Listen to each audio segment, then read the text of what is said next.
Welcome back to Whence Came You, a Masonic podcast featuring research papers and discussions related to Freemasonry.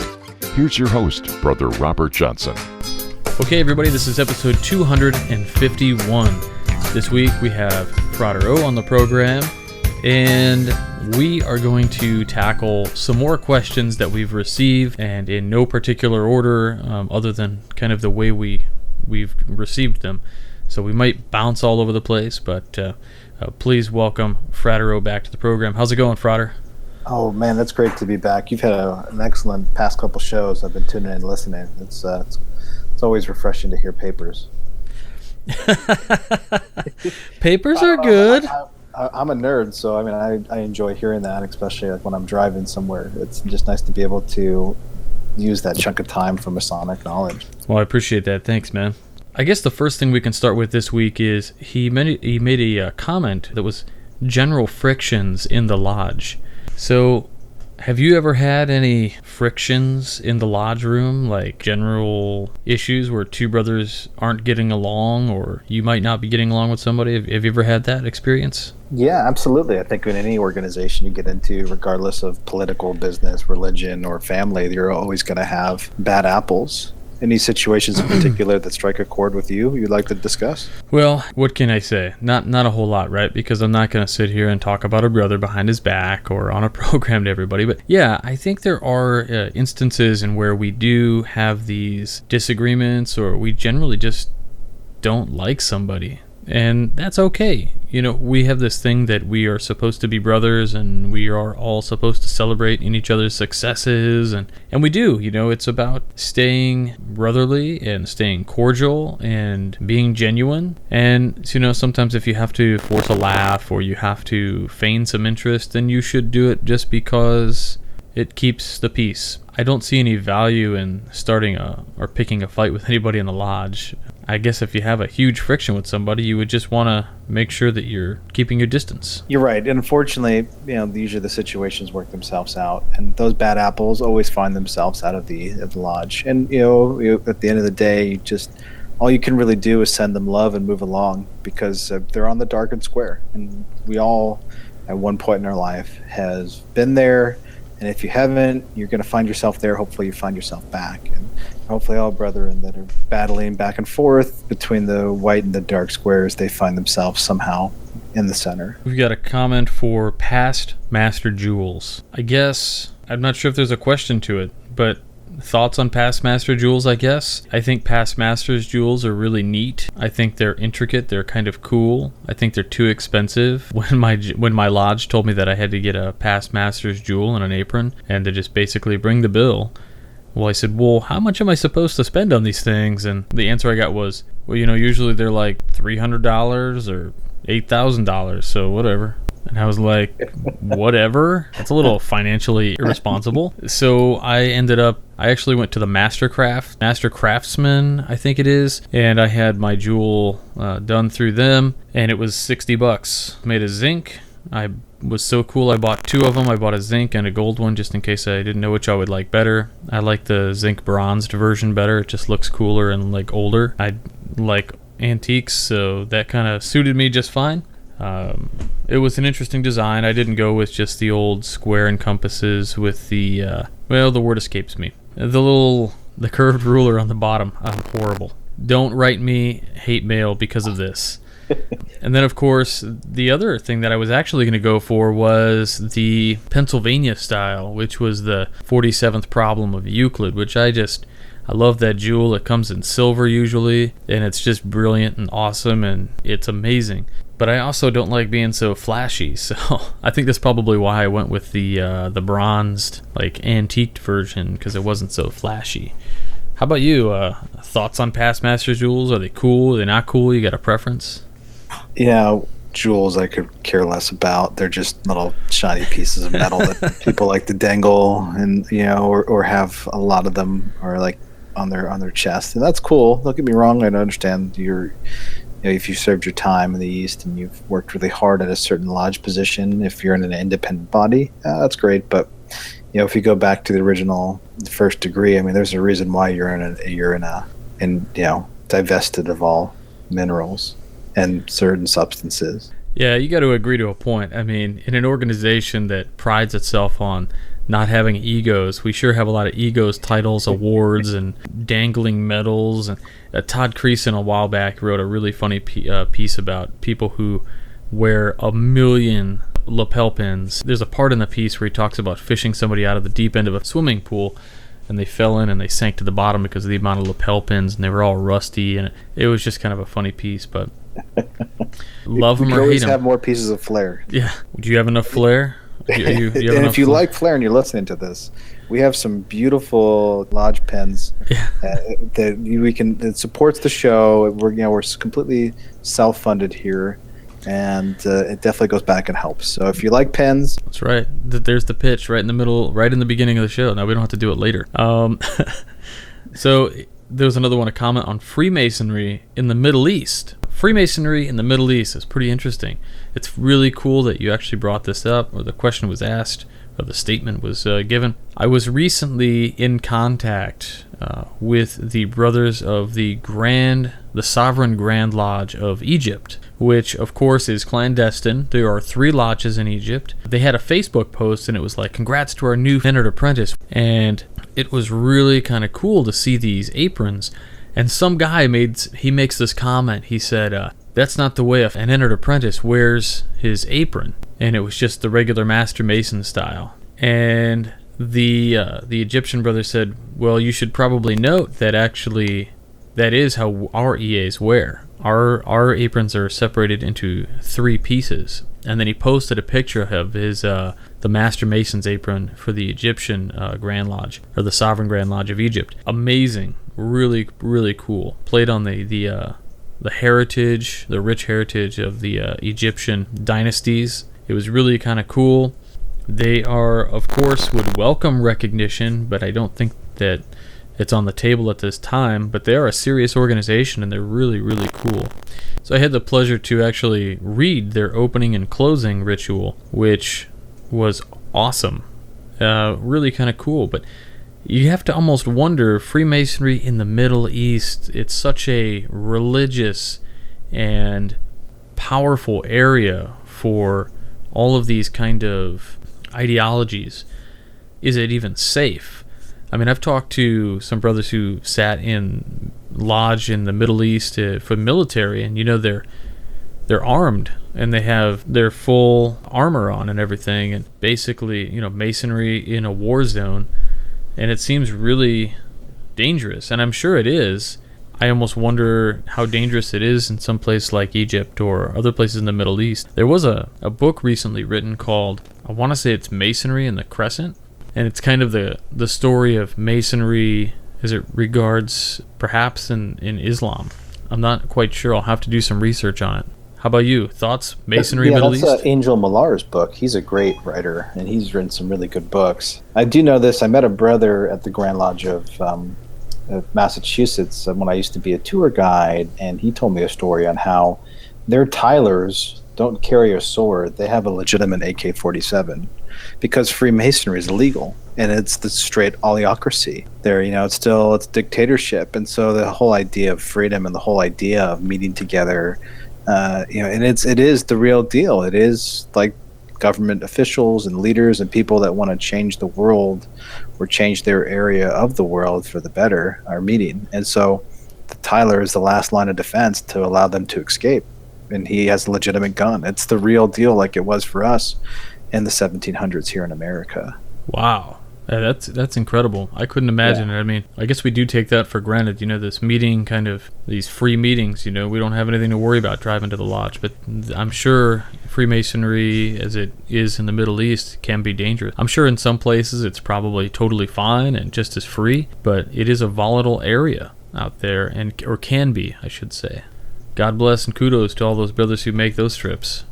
Absolutely. And those Tylers, too. I mean, they're really laying down their life. They're taking that oath very seriously. Expulsion or suspension from Freemasonry. Well, so if you're suspended from Freemasonry, that means you are still on the books and you are indefinitely, or sometimes they give you a timeline when you can come back, but you are under punishment. So A lot of times people think that when you're suspended or you're expelled from the fraternity, you just can't come to the meetings. You can still come down to the lodge and eat with your brothers and stuff. But from what I've heard, that is not the case. Most of the time you are literally just banned from any kind of involvement until the suspension has been lifted or you've appealed the Grand Lodge expulsion. I've seen some expulsions happen. I see them happen every year at Grand Lodge. Those things always come up for a vote because if somebody, well, I should say they come up for a vote when somebody wants to come back in who has been expelled or suspended. And in those cases, the Grand Lodge has a vote on whether or not to allow the person in or back. Have you experienced or had any experience with suspensions or expulsions? Yeah, I've seen it firsthand in lodges as well as Grand Lodge. And being in Massachusetts, we have a very, very tricky social media policy that was issued maybe 3-4 years ago. Don't hold me to the date. So I've seen that happen, like just people get really vocal online and just say the wrong thing and then raise a flag, and they come in, usually the right worshipfuls say like, hey, you can't do this, and then they do it again, and then they're next on the chopping block. Wow. Especially for social media. And yeah, we always see the typical suspensions of people that aren't them. Unfortunately, there are those bad apples, and they do come to the surface. So over time, everything always comes out in the wash. Yeah, that's true. We've had, situations over the years, and you would not typically think that these things are happening, the reasons that people get expelled, but it happens.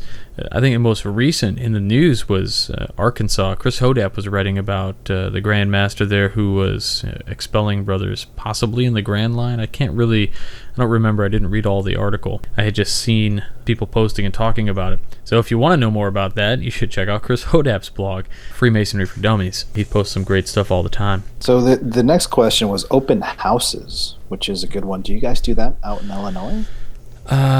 Open houses, it's an option. We could always do something. It's not something that we do all the time or have my lodges ever done. We have an open installation every year, which is kind of like an open house, and we feed the public and the brothers and our families. Anybody who comes gets fed, until the food runs out. So, it's kind of an open house, but it's not particularly something that we advertise in a newspaper or a billboard or having an open house, come by and see what all the not secrets are. We don't really have any of that. How about you guys? Yeah, we kind of in Massachusetts really kicked it off. Before, when I was a Mason in California, it was like be one to ask one. We didn't solicitate whatsoever. And then when I came over to Massachusetts, it's like we have radio advertisements, television advertisements, and open houses, which really shocked me because it just like loses that luster and loses that secrecy aspect. And so yeah, we have them.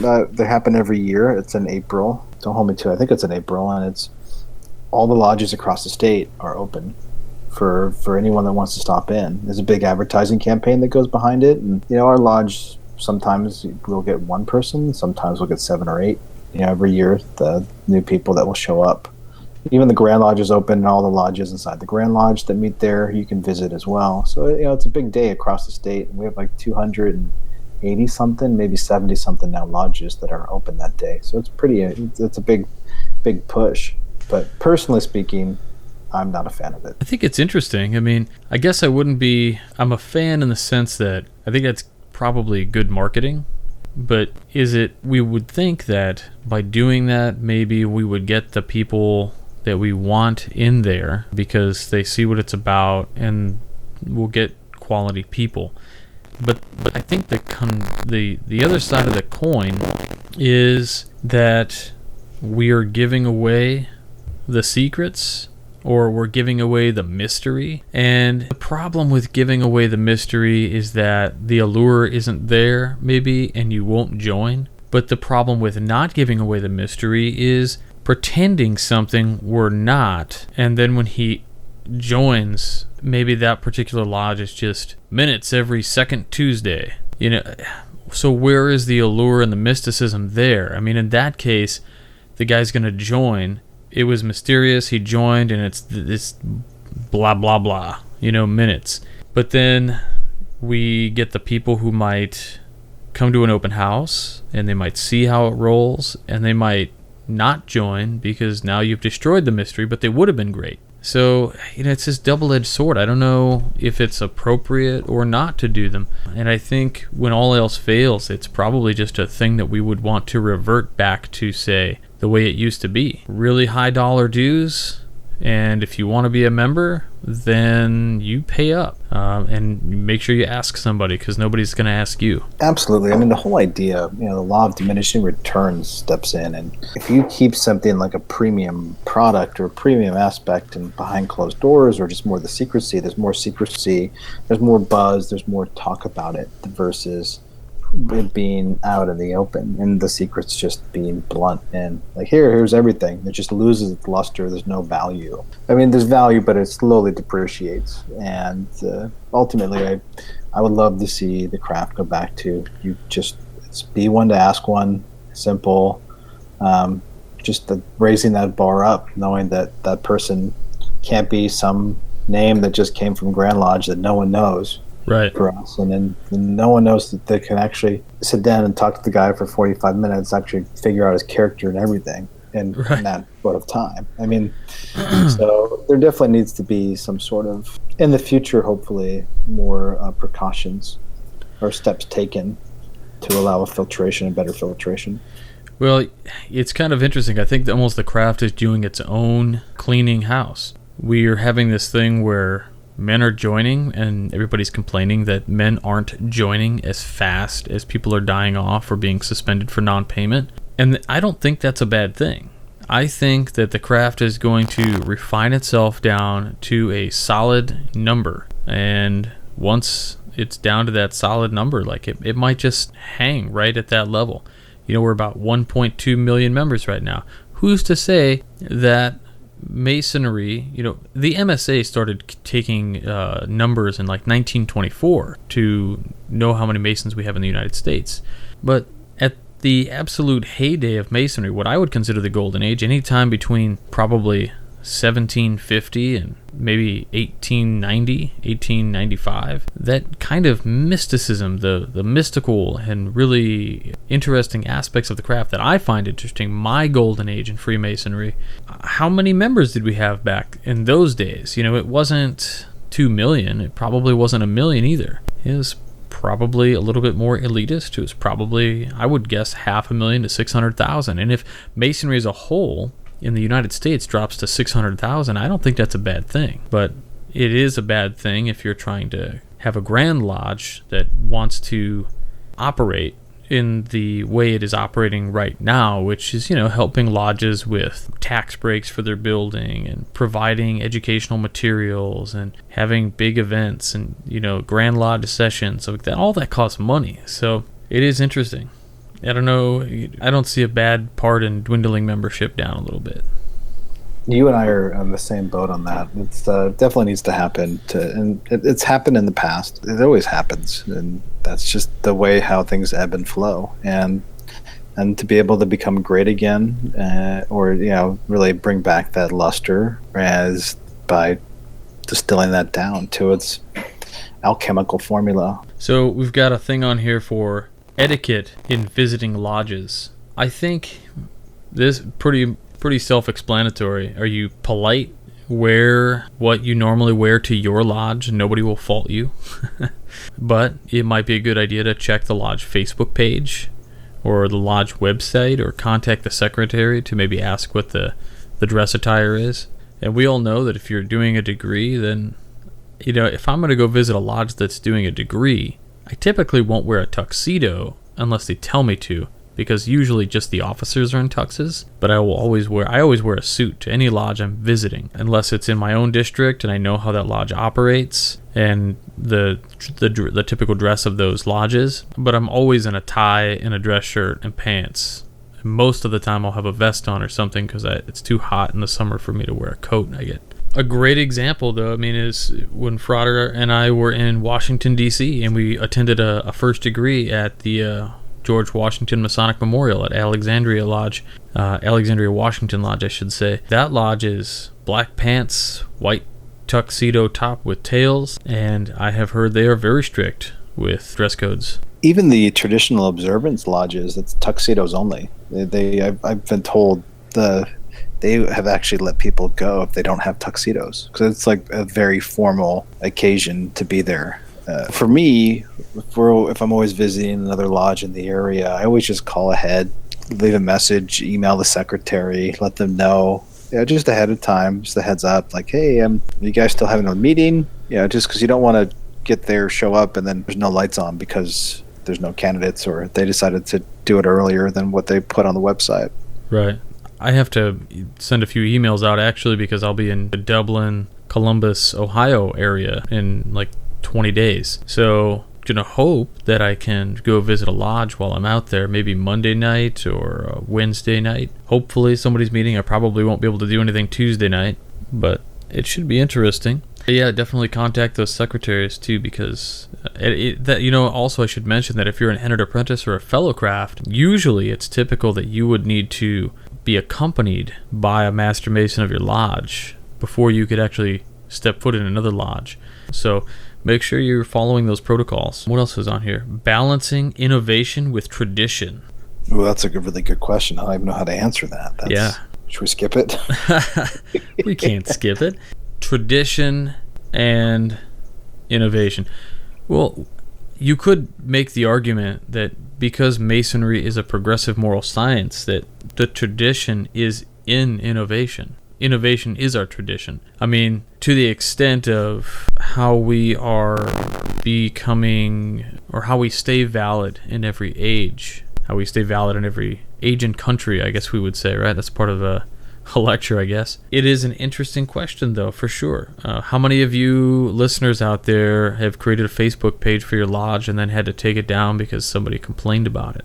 How many brothers out there decided that they wanted to create a lodge website and they just did it, and the lodge had a problem with it, or your Grand Lodge had a problem with it? Or the issue is, we're a society, we are a organization that prides itself on progression. We are the best of the best, hopefully, and we should be utilizing the tools that we need to stay current. I think the Grand Lodge, the United Grand Lodge of England, is doing a pretty sweet job. They've got a magazine, an online version of it. They've got a great website. They're rebranding their look. I'm not crazy about the new square and compass logo they have. It reminds me of the Rolling Stones album cover, but I think at least they're trying. They're innovating. They're making good innovations. However, there is that verbiage too that we have, that is, we won't make innovations into the craft. So it's a really weird thing to play with. Do we change the way we do certain things and keep other things?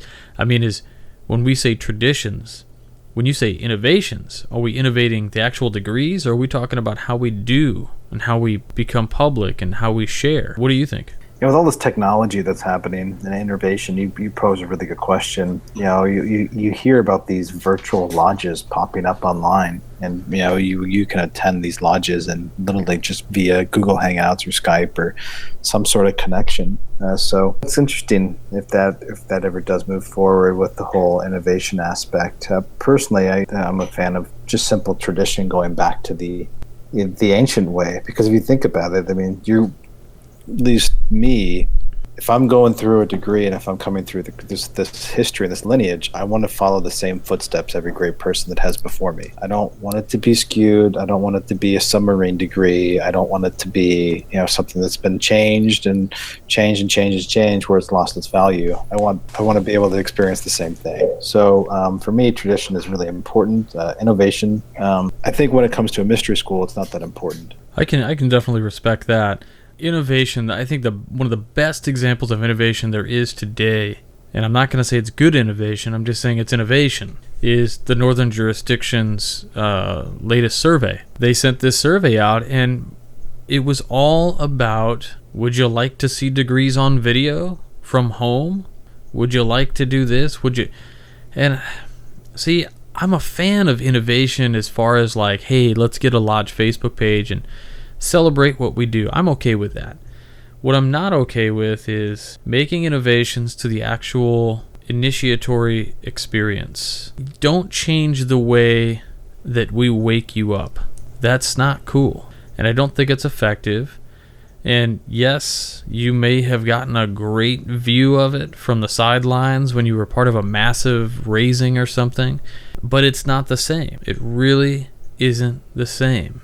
And I don't think that there's anything wrong or you're any less of a brother for having gone through it that way, because we all give the same, but I just don't think the lodge did you any favors by letting it happen.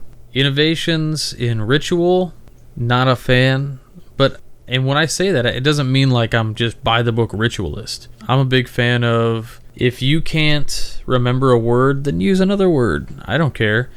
For me, the point is the experience of the candidate. Did the candidate have a great experience? And I think it's important not to do an innovation there. That is a great question. So the next one was concealed carry in lodges.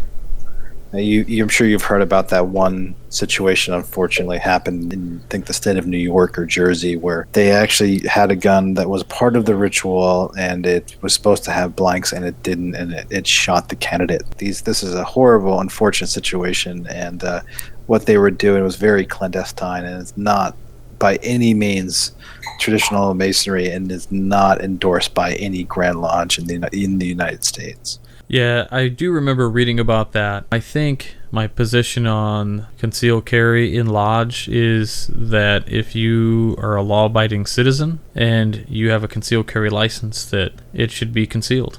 And I don't think if I can't see it, I don't care. I'm a proponent of the Second Amendment. I'm not an NRA guy, but I will say that it's up to each individual lodge, I think, to make that policy.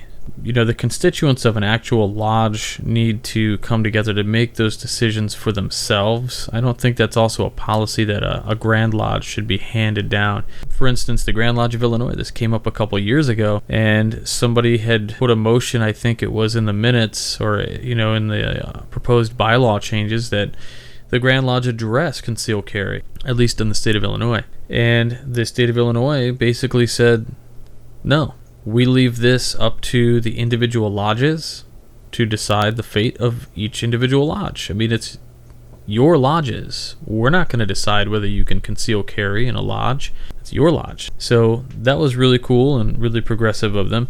At the same time, though, on their website, if we go through our lodge stores that we have online, we can order no guns allowed on premises stickers if we want. So I mean, they're facilitating if they want to do that. But again, if you're a concealed carrier, obey the law. That's all I can say. It's interesting. I had the pleasure of visiting a lodge in Texas, like 3 years ago in Houston, and it's everyone pretty much carries in that state. The actual legitimate Tyler confiscates all the guns. So they're actually the guns are allowed into the building. But when lodge is going on, they have to check it with the Tyler. I guess would kind of harken back to ritual, right? When we say nothing offensive or defensive into the lodge. So, I mean, I guess in that aspect of it, it may be legit. They're taking that to a literal stance. But however your lodge does it, I mean, that's the way it is. Follow the rules of your lodge and follow the law. Music and Freemasonry. Okay. Well, we could definitely go quite some time on this topic alone. Yeah, music and Freemasonry is I mean, it's a staple. It's one of the 7 liberal arts and sciences. You have of the quadrivium, which is the latter 4, which is arithmetic, geometry, music, and astronomy. Of those, you have what we say arithmetic is numbers, geometry is numbers in space, music is numbers in time, and astronomy is numbers in space and time. So music being numbers in time, there's just so much you can do with that. The vibration, the sounds, the importance of sound. It goes on. And Masonry has such a rich history in music. If you get into the study of cymatics, which is pretty cool, it's just the study of geometric shapes in space or in metal. What they could do is they could take these grains of rice and put them over like a bass speaker, and they'll hit certain notes. With each note, all the grains of rice will actually form like mandalas or mandalas, however you pronounce it. But going back to Freemasonry, I mean, a lot of famous Masons Mozart in particular, he was a Mason, and don't hold me to it, I think Voltaire, he was also a Mason as well. It seems like a lot of these famous composers have found some unique secrets inside of geometry and incorporated into their music. Well, geometry is all over music. I mean, some of the greatest music halls are actually incorporated within their building are structures that are made to amplify sound. So, of course, these are the symphony halls and these ancient temples and castles even that have this built in. It's absolutely fascinating. There's a great show. It was called The Code. I think episode 1 or 2 has a really good talk about sound and the shapes of sound. So I would definitely check that out if you guys have like Netflix or Hulu or something. Maybe we can throw up the show link for that episode. Mozart did a play. Oh, I forget the name of the play off the top of my head. He did a play that's like all of like the secrets of Freemasonry are kind of hidden. Is it the Magic Flute? The Magic Flute, thank you. The Magic Flute. If you haven't watched it, you can check it out for free on YouTube. Granted, it's in German, but there's usually some subtitles that are in translation, which is awesome, versus seeing it live and having no clue. But you'll see a lot of unique things and props that are used on the stage and symbols and characters you might recognize. Very cool. Yeah, we'll have to definitely link that. Next on here was social media and Freemasonry, and I think we kind of covered that a little bit when we talked about innovations in Freemasonry. Choosing a lodge that's right for a person. I find that a really interesting topic because normally I'm the guy who just joined the lodge that was close to my house. But since I joined, I tell people to try out 2 or 3 lodges before they settle on one. Thoughts? Oh, absolutely. You and I have kind of been the same page. You know, to explore, if you're not a Mason yet and you're listening to the show, check out a bunch of lodges. Don't just go to one. Go to experience each one, because each one kind of has its different flavor, different personalities, different history, different lineage. I mean, those are all massive factors into it. And ultimately, too, I mean, there's some lodges that have become very stagnant and it's become a good old boys club, which is unfortunate. And it can be very old and stagnant. And you get to some of these other lodges where it's young and vibrant, or there's some active lodges that have both that are the mix between the stagnation and the young. So you have to find what's, you know, what you're looking for and what your expectations are. Or even if you're a Mason now and you're not happy with your lodge, travel to some other lodges. Check them out. Yeah, there's plenty of them in each state. They're massive. And usually you're always within probably a 20-minute drive of 5 lodges. At least up here in Illinois I am. And I know it could be harder to find a lodge if you're in a more rural area, you know, out in Arizona somewhere, or anywhere where there's large vastness of space in between lodges.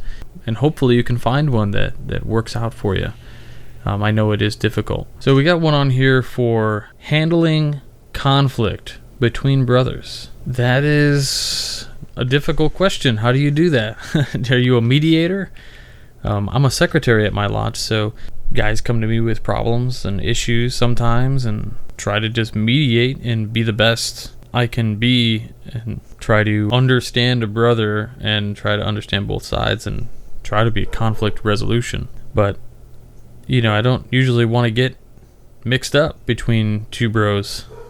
That's kind of their business, right? Yeah, that's a tough situation. So if you're not in a officer's position, if there's something serious that's going on, I mean, that's a very variable question.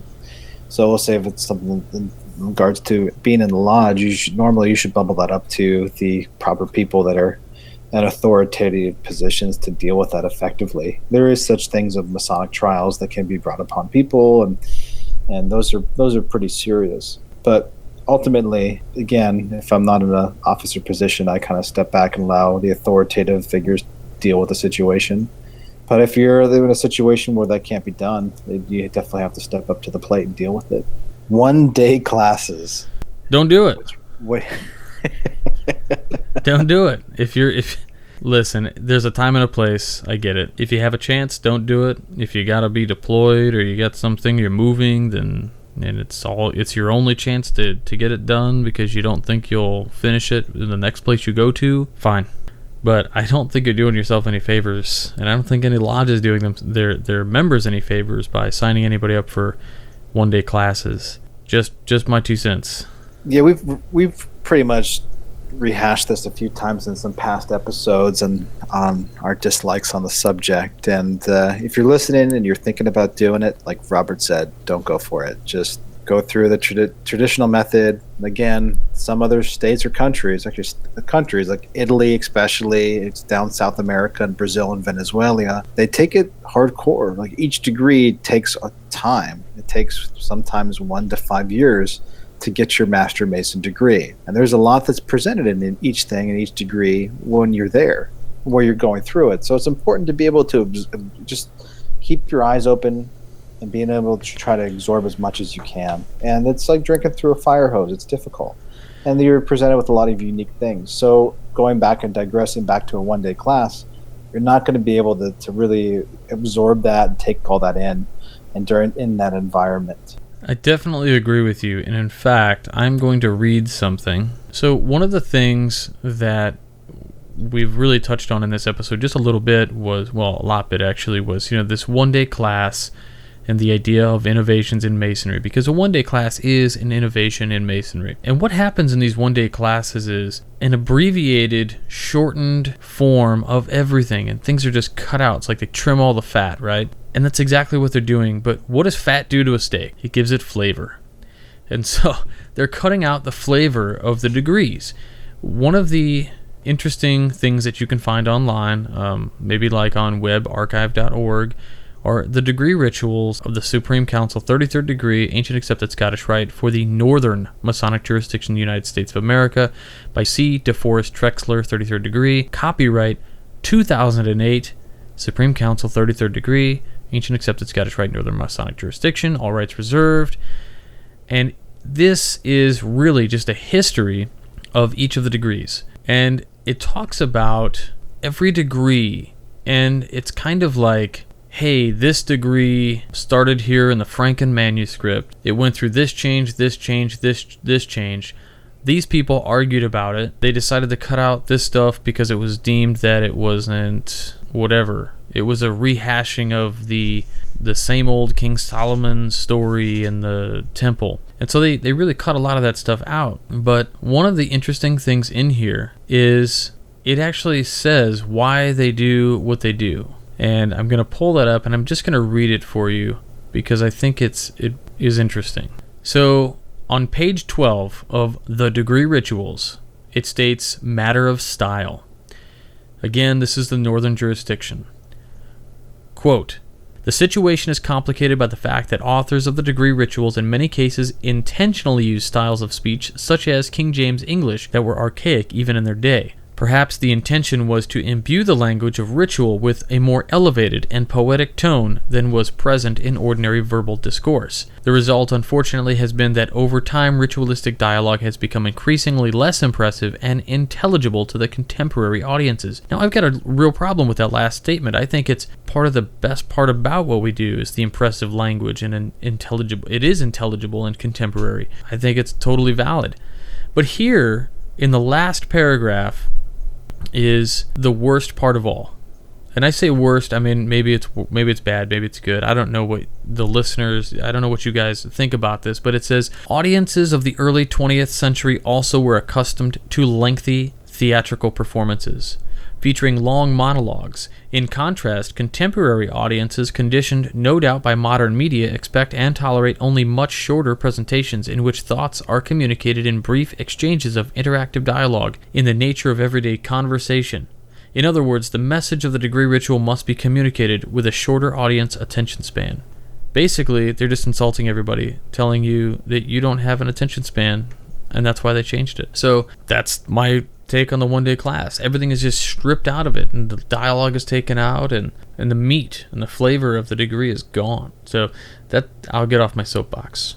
I think that's a great place to end it. I mean, wow, that hits home. And it's a hit home with a lot of Masons. So if you are a Scottish Rite member of the fraternity and you shoot me a copy of your dues card, I will send you that manual that you can no longer get.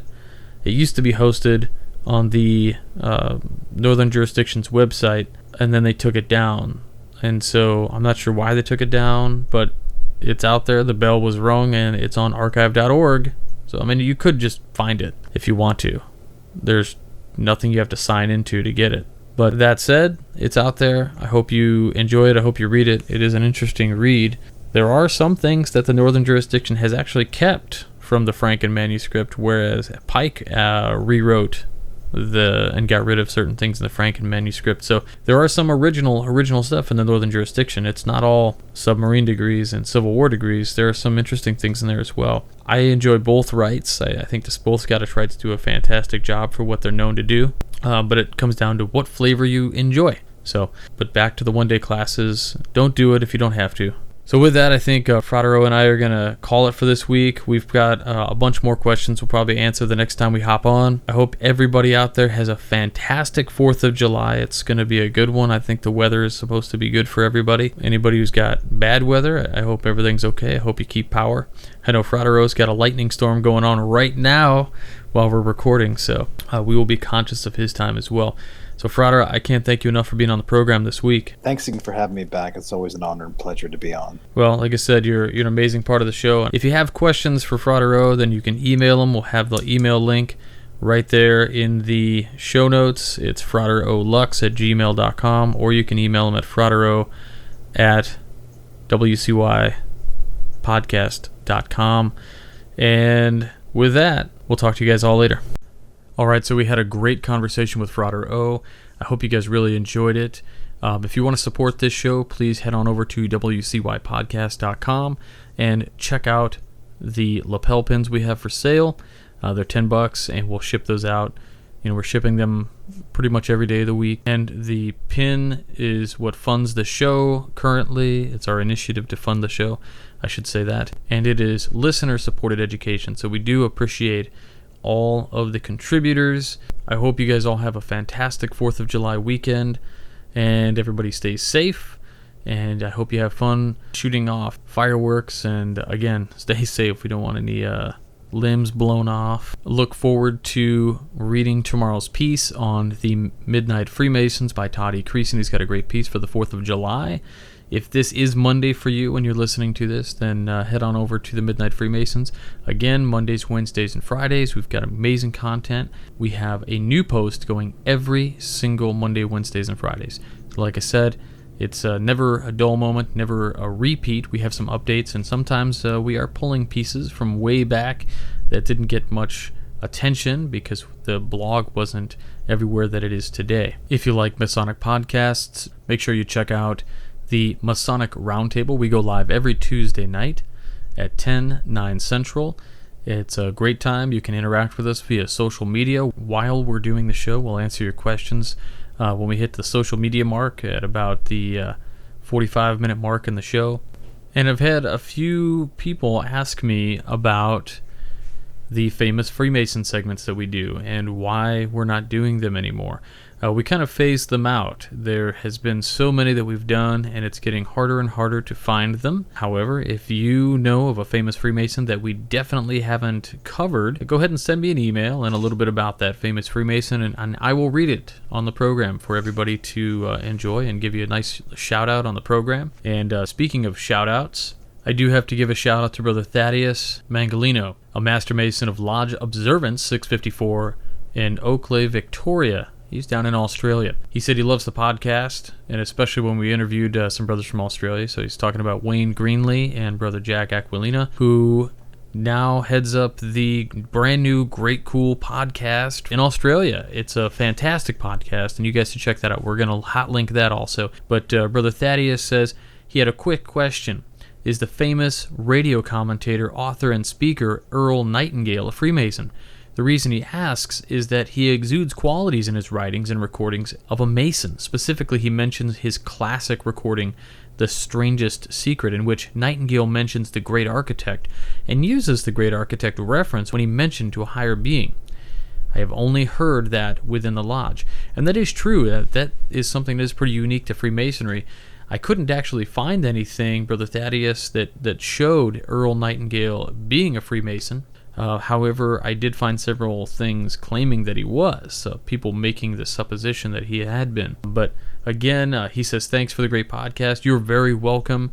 We do this show for you guys. It's an educational thing that hopefully this fills a void or adds to your Masonic education, and we really do appreciate it. Thanks for telling people about the program. I really do appreciate that, Brother Thaddeus.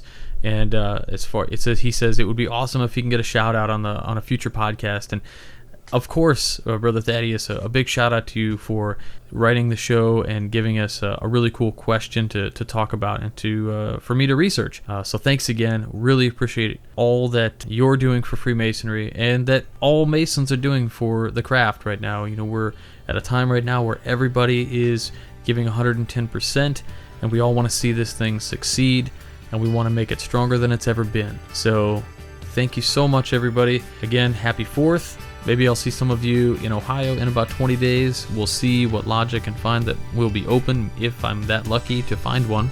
And I hope to talk to you guys all next week. We'll have a really good book review by Worshipful Brother Adam Thayer. And I think the week after that will be the week that I may be putting together the show for the week of that I will be in Ohio. And that week I'll have Brother Adam Thayer as our guest host. So that's it for this week. I hope you enjoyed. As always, stay on the level. For Whence Came You, I'm Robert Johnson. You've been listening to Whence Came You, a Masonic podcast featuring research papers and discussions related to Freemasonry with your host, Brother Robert Johnson. Be sure to join us for our next edition.